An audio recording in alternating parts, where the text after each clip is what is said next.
አላህ ጥበበኛ ጌታን ከእውቀቱ የሚሰወር ነገር የለም። ሁሌም ትክክልና ማይሳሳትም ጌታን ምድር ላይ ለሚፈጸመው ነገር ሁሉ በጥልቀት ያቀዋል። ምድር ላይ የሚከናወነው ነገር ሁሉ በሱ እይታና ምልከታ ውስጥ ነው።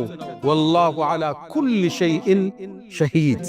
ምንም ነገር አይከሰትም፣ የዛፍ ቅጠል አይወድቅም፣ ጦርነት አይፈጸምም፣ በደል አይፈጸምም። አላህ ያየው የተመለከተው ያወቀው የጻፈው ቢሆን እንጂ ኃያልና አሸናፊ የሚፈልገውን መፈጸም የሚችል ጥበቡ የሰፋ ረሒሙን ወዱድ ባሮችን የሚወድ አዛይ ጌታ አላሁ ጀለ ፊዑላ።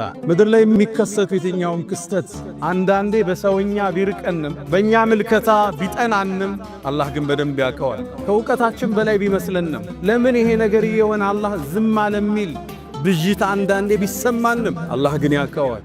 እንዲከሰት የፈቀደው እሱ ለሚያውቀው ጥበብና ጥበብ ብቻ።